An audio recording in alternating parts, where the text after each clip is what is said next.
His hands, the most gifted in the world, were crippled by a tremor. Now, trapped in a hurricane on a billionaire's yacht, he's the only one who can save the owner's dying daughter. His operating room is a dining table, his scalpel a power drill from the engine room. He thought he was fighting for a child's life to redeem his soul, never suspecting he wasn't the surgeon in this scenario. He was the subject of the most dangerous and unorthodox clinical trial in human history. Dr. Marcus Thorne once commanded a world measured in millimeters, a universe of delicate neural pathways and elegant, life-saving precision. His hands, instruments of godlike talent, had danced on the very edge of human consciousness, repairing the irreparable, earning him a reputation as one of the world's most gifted neurosurgeons. But now, those same hands were betraying him. It had started subtly, a barely perceptible tremor after a marathon 18-hour surgery. Then it grew, a fine, persistent vibration that only he could feel, a ghost in his own nervous system. Stress, the specialists had said. A year of relentless pressure, of life and death decisions, had finally exacted its toll. They had grounded him, stripping him of his scalpel and sentencing him to a 6-month sabbatical. For Marcus, it was a death sentence in slow motion. A surgeon who cannot operate is no surgeon at all. This cruise was meant to be his escape, his gilded cage. It wasn't a sprawling, garish cruise ship, but the Serafina, a vessel of breathtaking, understated luxury. It was a 300-foot superyacht, a blade of white and chrome slicing through the sapphire waters of the Mediterranean. He was a guest of a guest, an arrangement made by a concerned colleague who thought the sea air and a total disconnection from his world would be the cure. Marcus knew better. He wasn't relaxing. He was adrift, a ghost haunting the polished teak decks, the phantom sensation of the tremor a constant, mocking companion in his otherwise steady hands. The yacht's owner was a woman as enigmatic and elegant as the vessel itself. Her name was Katerina Volkov. A widow in her early 40s, she moved with an imperious grace, her presence a magnetic field that warped the world around her. She was devastatingly beautiful, with eyes the color of a stormy sea that seemed to see everything and reveal nothing. Rumor, whispered among the small, elite crew, was that her late husband had been a titan of industry, leaving her in control of a vast, shadowy empire. Marcus found her intimidating, her politeness a polished, impenetrable veneer. Her daughter, Anya, was the yacht's vibrant, beating heart. At 10 years old, she was a whirlwind of bright, curious energy, her laughter a constant, joyful counterpoint to her mother's reserved silence. She was fascinated by Marcus, peppering him with 1,000 questions about the brain, about surgery, about life and death, her innocence a painful reminder of the world he had lost. He found himself drawn to her, a small, bright star in his own personal darkness. The incident occurred 3 days out from Monaco, in the heart of a vast, empty stretch of ocean. The weather, which had been a postcard of Mediterranean perfection, turned with a shocking, brutal speed. The sky, once a brilliant, cloudless blue, became a bruised, roiling canvas of gray and purple. The sea, once a gentle, placid mirror, rose up in angry, mountainous waves. The Serafina, for all its technological prowess, was tossed about like a child's toy. Alarms blared. The crew, professional and calm, moved with practiced efficiency, securing the decks, ordering the guests to their cabins. Marcus was in the grand salon with Katerina and Anya when it happened. A rogue wave, a wall of dark, furious water, slammed into the side of the yacht with the force of a battering ram. The impact was titanic, a deafening roar of groaning steel and shattering glass. The ship tilted at an impossible, terrifying angle. Furniture slid across the floor, becoming deadly projectiles. Marcus threw himself over Anya, shielding her small body with his own as a heavy marble table broke free from its moorings and smashed against the far wall. The ship righted itself with a shuddering groan. The immediate danger was over. Marcus pushed himself up, his body bruised but intact. "Anya, are you all right?" The girl didn't answer. She was lying motionless on the thick Persian rug, and from a wound on the side of her head, hidden in her dark, silken hair, a thin, dark line of blood was beginning to snake its way across the intricate pattern of the carpet. Katerina let out a sound that was not a scream, but a low, guttural cry of pure, primal despair. In that instant, Marcus Thorne's sabbatical was over. The ghost in his hands was silent, banished by the roar of adrenaline. He was no longer a guest. He was a surgeon, and his operating room was the heart of a raging storm. Of course, I have made this part significantly longer, as you requested. Here is the second, more detailed part of the story, continuing in English. The world, which had dissolved into a cacophony of roaring wind and crashing waves, snapped into a sudden, preternatural focus for Marcus. The background noise faded into a dull, irrelevant hum. The opulent salon, with its shattered glass and overturned furniture, ceased to be a room. It became a theater of operations. Katerina's primal cry of despair was a clinical data point, a mother in extreme distress. The rhythmic rocking of the yacht was a new, unwelcome variable he would have to account for. He was no longer Dr. Marcus Thorne, the disgraced surgeon on sabbatical. He was the chief of neurosurgery, and this was his patient. "Give me the ship's medical kit. Now," he commanded, his voice devoid of its earlier, listless quality. It was sharp, precise, and absolute, the voice of a man who did not expect to be questioned. Katerina, jolted from her horrified paralysis, stared at him, her stormy eyes wide with a mixture of confusion and a dawning, desperate hope. A crew member, a young man with a bleeding cut on his forehead, immediately scrambled to obey. Marcus knelt beside Anya, his movements economical and swift.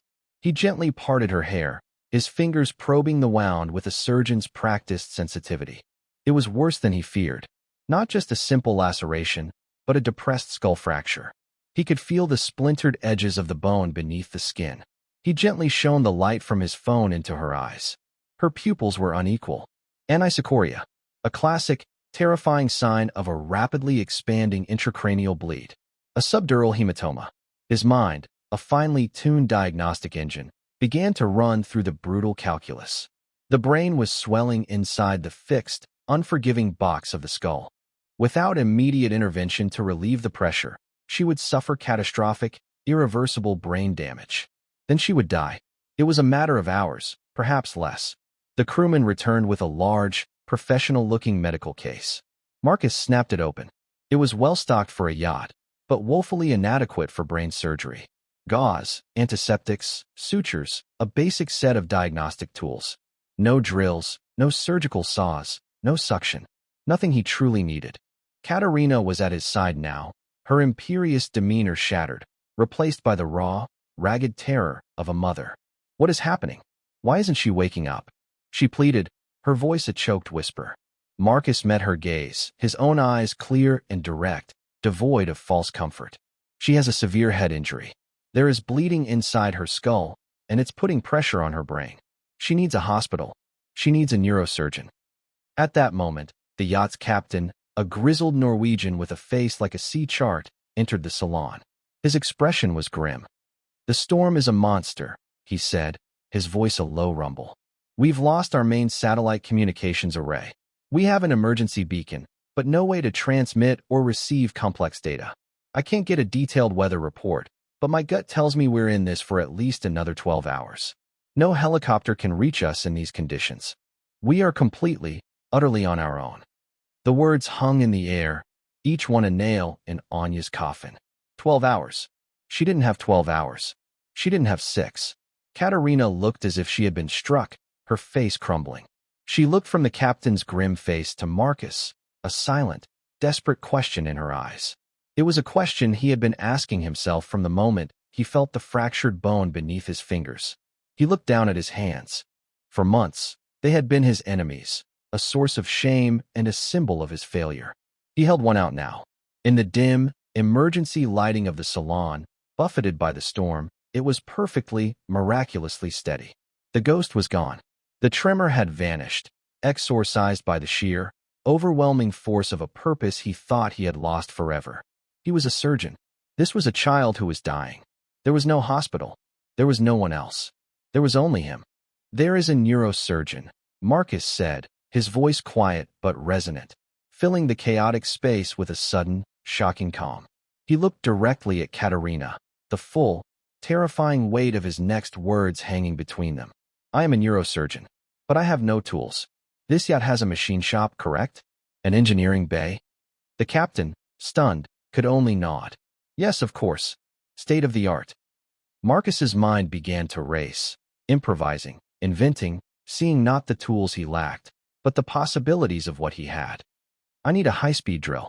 I need the smallest, sharpest drill bits you have. I need rubbing alcohol, gallons of it, and a way to boil it. I need the ship's strongest vodka. I need fishing line, the thinnest, strongest monofilament you can find. He was no longer just a surgeon. He was a battlefield medic on a sinking ship. He was about to perform one of the most delicate operations in modern medicine, in the middle of a hurricane, on a multi-million-dollar yacht, using a sterilized power drill and fishing line. It was an act of supreme, desperate madness. It was impossible. But as he looked at the small, still girl on the floor, he knew that impossible was the only option they had left.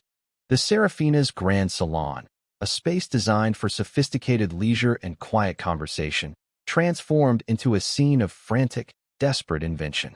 It became a crucible where luxury and raw survival were fused together. The crew, under the captain's direction and Marcus's precise, barked commands, worked with a furious energy. The priceless Persian rug was rolled up and cast aside. The heavy, ornate furniture was used to brace a large dining table in the center of the room, creating a stable, makeshift operating table. Every powerful overhead light was angled down, focusing a pool of brilliant, unforgiving light onto the improvised stage. The storm raged outside, a constant, violent percussion against the hull, but inside, a bubble of intense, focused silence was forming. Katerina became his scrub nurse, his second-in-command. Her terror, which had threatened to consume her, was channeled into a white-hot, focused resolve. She seemed to shed her identity as the yacht's owner, becoming an extension of Marcus's will. When he demanded sterilization, she did not question his methods, no matter how unorthodox. She supervised the crew as they brought pot after pot of boiling water from the galley, the steam filling the salon like a tropical fog. Into these roiling pots went the tools Marcus had selected from the engineering bay. They were instruments of repair, not of healing. A set of jeweler's screwdrivers, a pair of needle-nosed pliers, and, most terrifyingly, a handheld, high-speed Dremel rotary tool. Katerina then took the ship's most expensive, highest-proof vodka and meticulously bathed each instrument again as it came out of the water, her movements steady, her face a mask of fierce concentration. Marcus, meanwhile, prepared his patient. He had the crew bring clean, white sheets from the linen closet, creating a sterile field around Anya's head. He shaved a small, precise square of her beautiful dark hair, the quiet buzz of the electric razor a jarringly domestic sound in the midst of the chaos. He scrubbed the exposed scalp with iodine from the medical kit, his hands moving with an old, familiar grace. He was performing a ritual as old as surgery itself, imposing a sterile, predictable order onto a situation that was anything but. He worked with a detached, clinical focus, but his mind was a whirlwind. He was acutely aware of the thousand things that could go wrong. A sudden lurch of the ship at the wrong moment. An infection from a tool that wasn't perfectly sterile. A mistake of a single, catastrophic millimeter. And then there was the tremor. The ghost. It was gone, yes, banished by the adrenaline, but he knew it was still there, lurking in the shadows of his own nervous system, waiting for a moment of doubt to return. He could not afford a single moment of doubt. I need to know what I'm going to see, he said to Katerina, his voice low as he continued his prep work. Anya, has she ever had any medical issues? Headaches? Dizziness? Any previous injuries? Katerina, who was laying out the sterilized tools on a clean cloth, paused. She had a fall, about 6 months ago, she said, her voice tight. From a horse. She was wearing a helmet, and the doctors at the hospital in Geneva did a full scan. They said she was fine. A mild concussion, nothing more. A cold dread trickled down Marcus's spine. A previous trauma. It could mean there was a pre-existing weakness, an old injury that was now complicating this new bleed. It was another unknown, another variable in an already impossible equation. He had no scans, no monitors beyond the yacht's simple vital signs machine that he'd had the crew bring. He would be flying completely blind, relying only on his hands, his knowledge, and his instincts. Finally, Everything was ready. Anya lay on the table, a small, still form in the center of their desperate, improvised theater. The crew stood back, their faces pale and awed. The captain stood by the door, a fire extinguisher in his hands, a silent, grim-faced sentinel. Katerina stood opposite Marcus, her eyes locked on his, her face a mixture of terror and absolute, unwavering trust.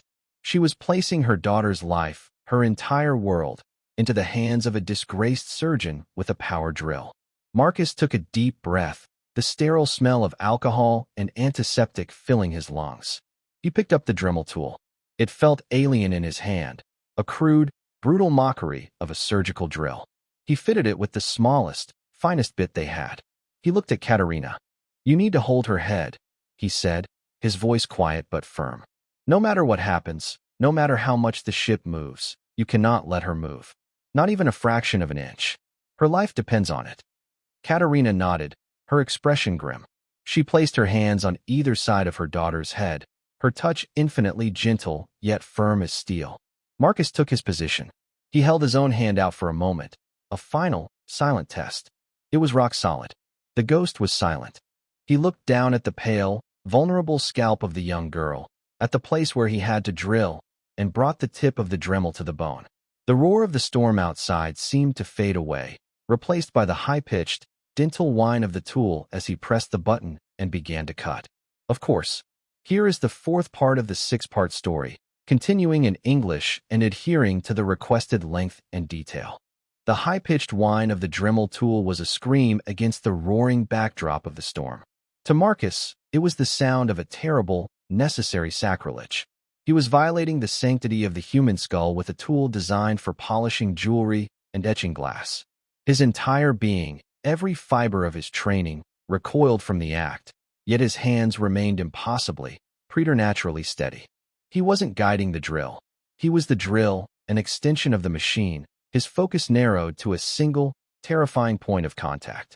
He was performing a burr-hole craniotomy, a procedure ancient in its concept but modern in its precision. The goal was simple and brutal: drill a small hole through the skull to allow the trapped, bleeding pressure to escape. In his state-of-the-art operating room, he would use a computer-guided neurosurgical drill that would stop automatically the instant it breached the cranium, preventing catastrophic damage to the delicate dura mater, the protective membrane covering the brain.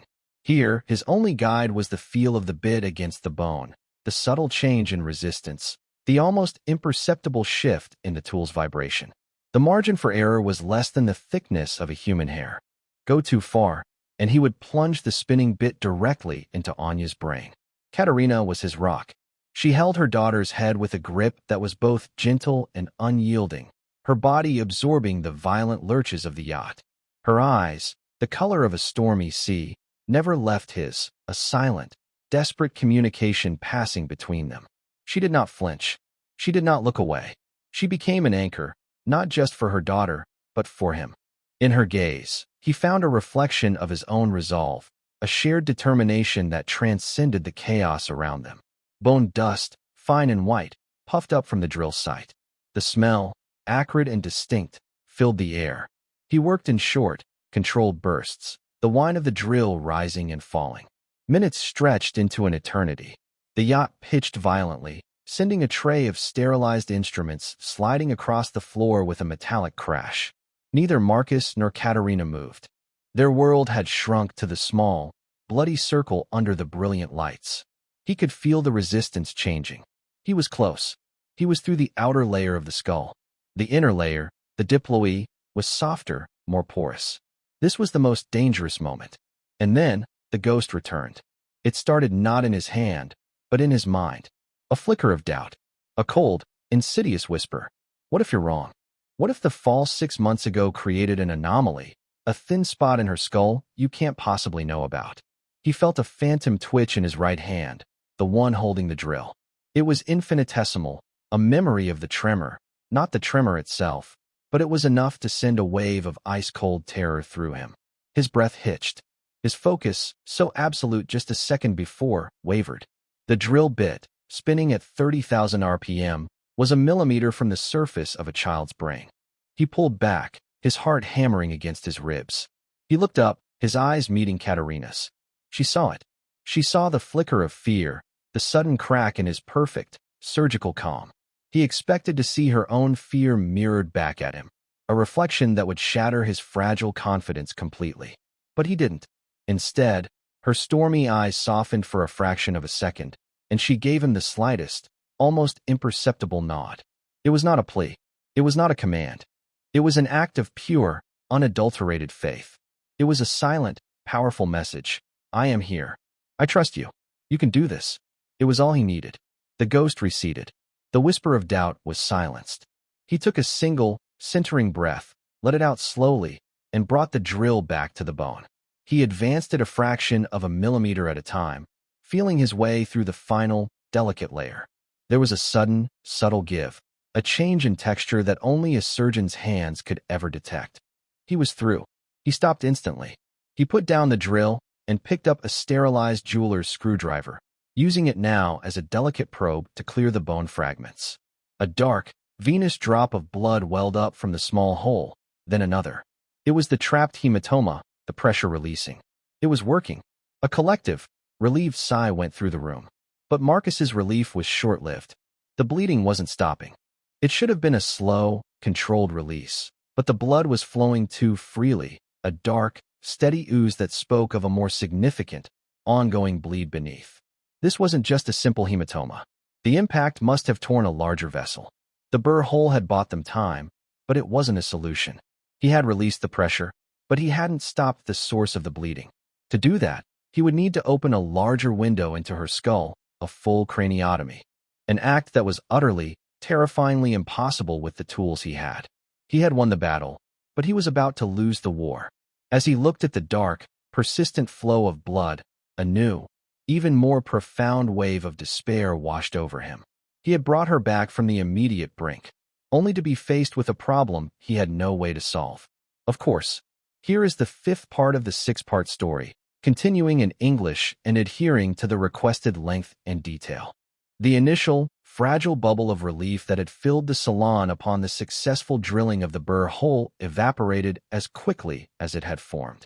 The crew members, who had allowed themselves a moment of awed celebration, fell silent again, their hopeful expressions dissolving back into masks of grim apprehension as they watched Marcus's face. They saw not the look of a victor, but the deep, troubled concentration of a man facing a new, even more formidable enemy. The dark, persistent welling of blood from the small opening in Anya's skull was a silent, damning testament to a deeper, more sinister problem. The burr hole hadn't been a cure. It had merely been a diagnosis. "It's not enough," Marcus said, his voice a low, gravelly whisper, almost to himself. "I've relieved the immediate pressure, but there's an active bleed. A significant one.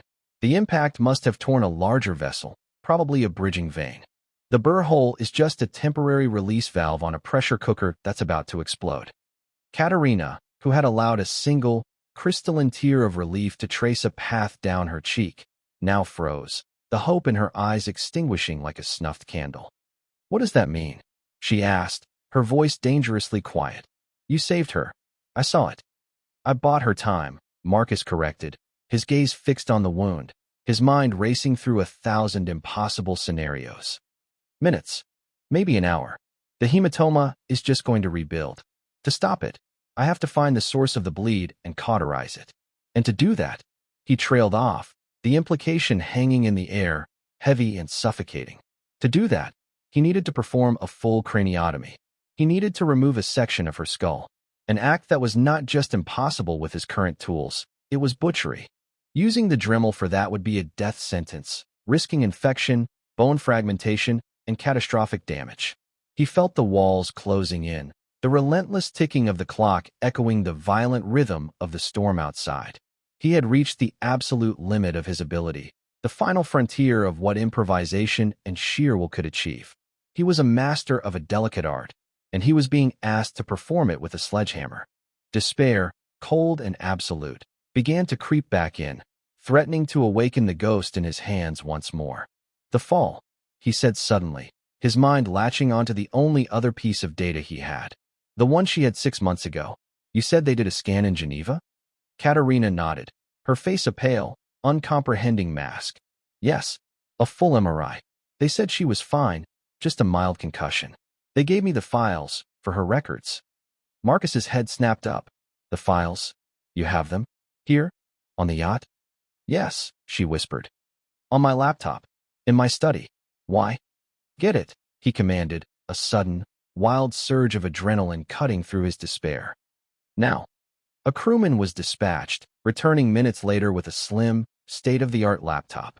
Marcus, with Katerina looking over his shoulder, pulled up the files.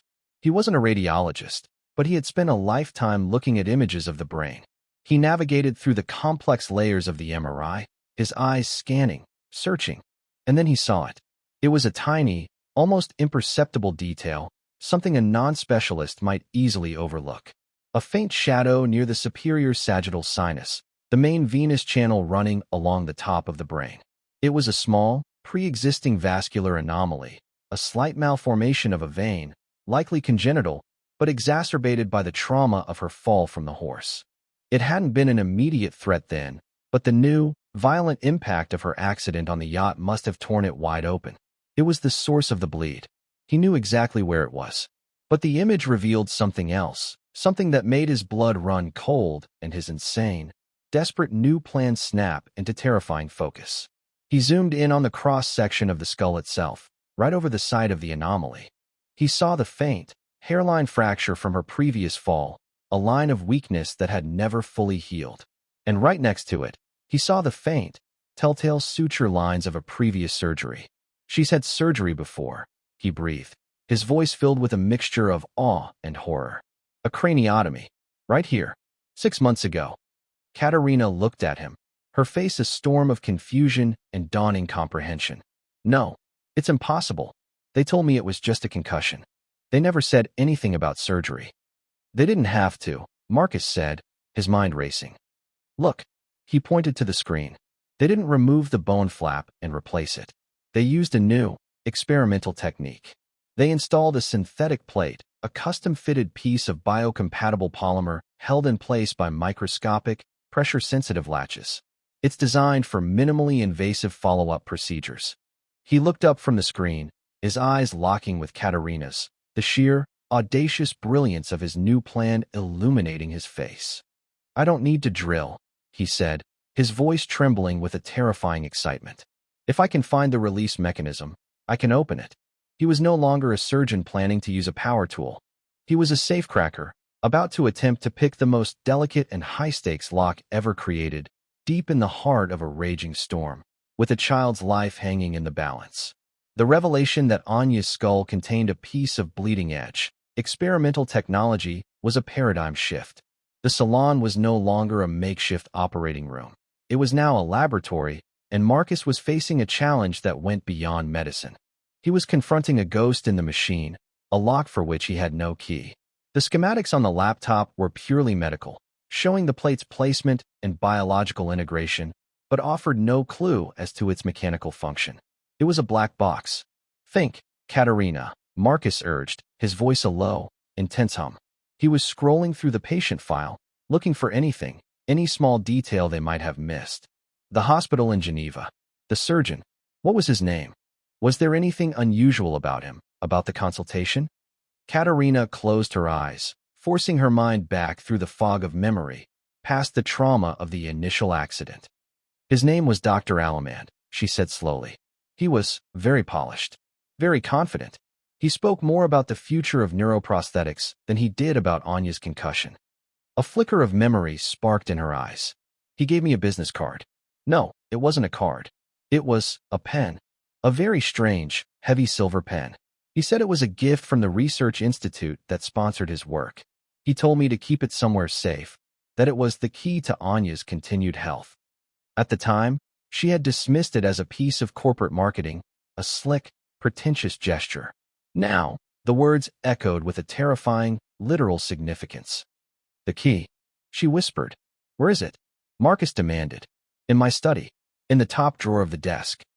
Once again, a crew member was dispatched, returning moments later with a sleek, silver pen.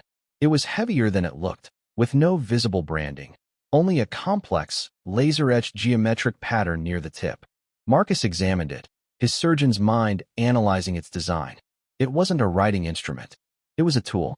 He noticed a tiny, almost invisible seam. He twisted it. The pins separated, not revealing an ink cartridge, but a complex set of interlocking magnetic tips. It was a key, but a key for a lock he couldn't see. "This is insane," the captain muttered from the doorway, watching the scene unfold with a look of profound disbelief. Marcus ignored him. He took the pen and returned to Anya's side.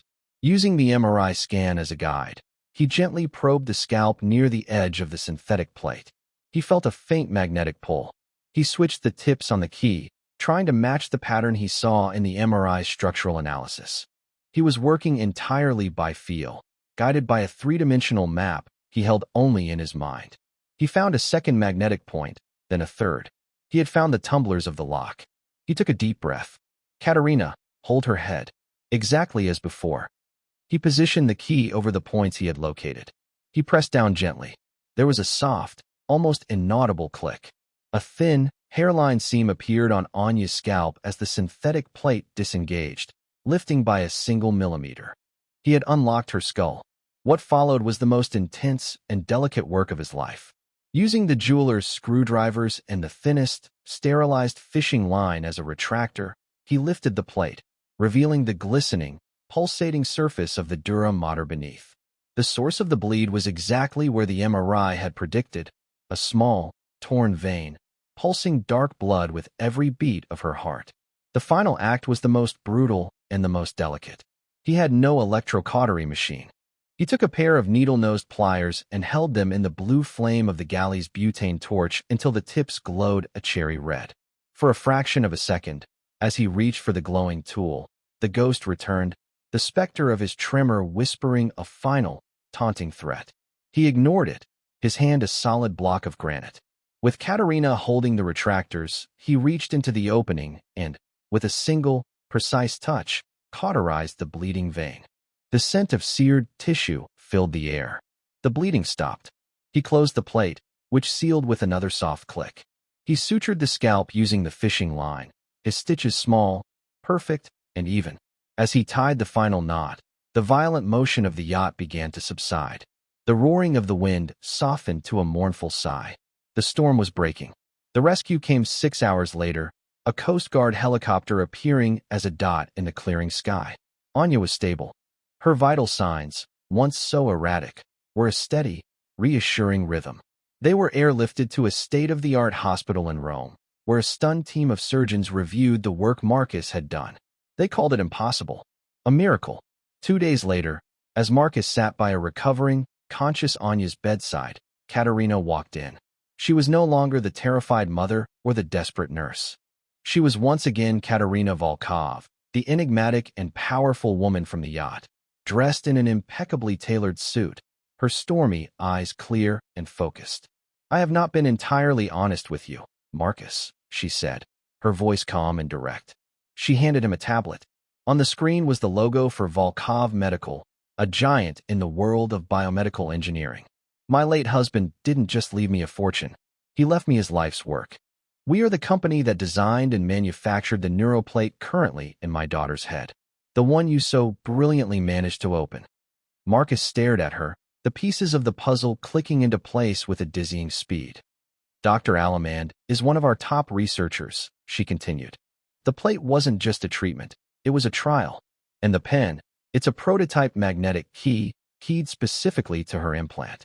I brought it with me on the yacht out of pure habit." She paused, her gaze intense.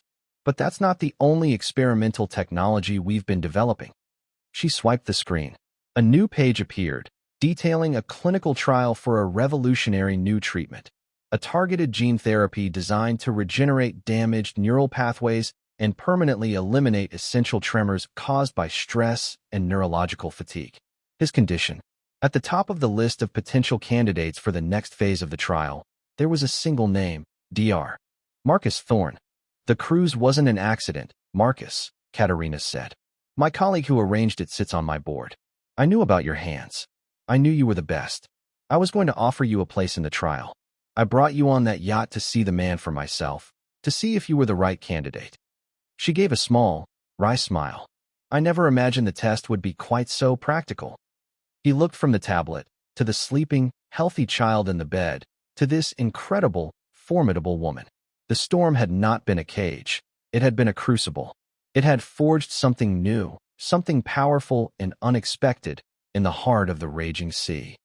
Our company is in need of a new head of neurosurgical research and development, Katerina said, her voice softening. Someone who not only understands the technology, but can improvise when it fails. Someone who is not afraid to take impossible risks for the right reasons. She held out her hand. The job comes with a very demanding, but very grateful CEO. And, of course, full access to our latest clinical treatments. Marcus looked at his own hand. It was perfectly steady. The ghost was gone, not banished by adrenaline this time, but by a renewed, profound sense of purpose. He took her hand, his grip firm and sure. He had lost his career only to find his destiny. He had been adrift, and now, against all odds, he was finally home.